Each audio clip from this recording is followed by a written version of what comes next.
Um outro tópico importante que eu quero relembrar a vocês, a gente já viu isso lá em Física 1, é o teorema dos eixos paralelos, que ele é útil quando a gente quer fazer o cálculo de momento de inércia em relação a algum eixo, né, que é paralelo a um eixo que passa pelo centro de massa. Então, imagina que eu tenho aqui um determinado corpo,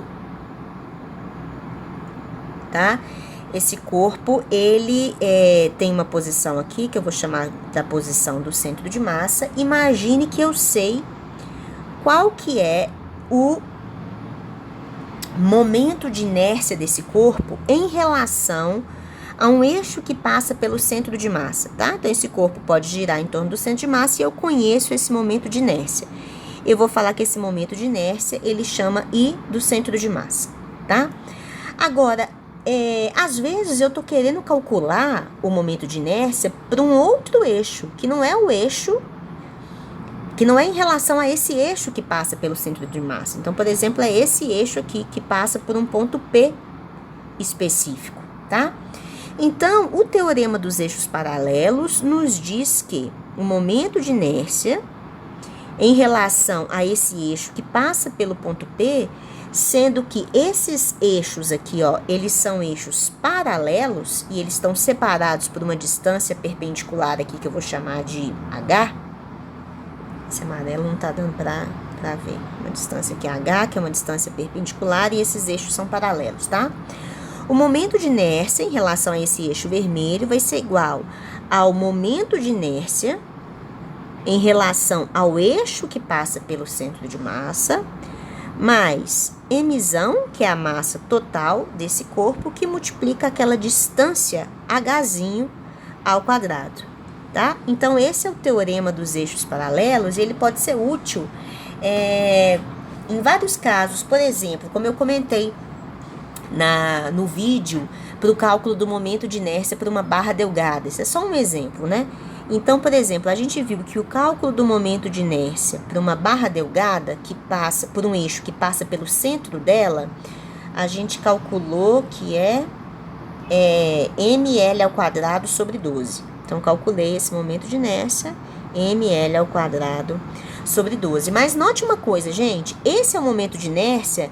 Esse eixo central é justamente o eixo que passa pelo centro de massa da barra, não é? Porque ela tem distribuição, ela é toda homogênea, né? Então, o eixo, o meio geométrico dela corresponde justamente à posição do centro de massa, né?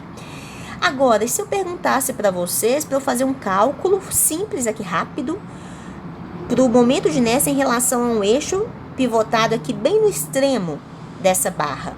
Então, eu poderia fazer a conta, igual eu comentei com vocês no último vídeo, mas eu simplesmente posso falar o seguinte, que o momento de inércia em relação a esse eixo verde aqui, ele é justamente o momento de inércia em relação ao eixo vermelho, que passa pelo centro de massa, que é ml ao quadrado sobre 12, mais a massa total da barra, que é mzão, vezes essa distância aqui ao quadrado. Qual que é essa distância? É justamente, essa distância é justamente metade da barra ao quadrado, né?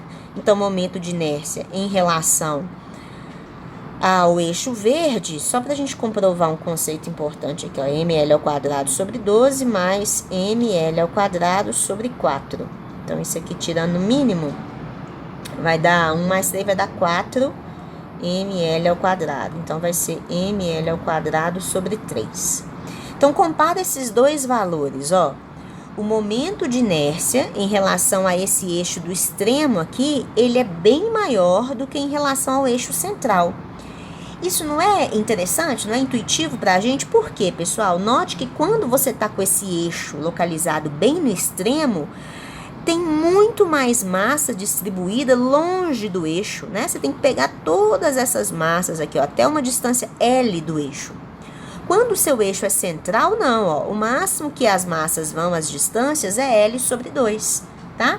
Então, é um bom exemplo da gente tanto usar o teorema do eixo paralelo, quanto perceber essa questão intuitiva mesmo de que o momento de inércia tem a ver com a distância, com a distribuição das massas em torno do eixo, né, considerado.